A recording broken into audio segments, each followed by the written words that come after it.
Hello guys, welcome back to another video of Techavro. Hope you guys having a very nice day. In this video I'm going to walk through how can you report spam text on iPhone or iPad.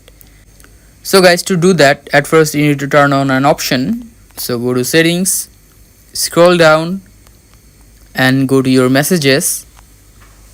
Again scroll down and here you can see filter unknown senders. Just turn on these options. Now after go back and go to your messages. Now just select a message just like this one. Now just click the top in the message and click on info, and the last option here you can see block caller. Click on it and just click on block contact. So guys, hope you found this video helpful.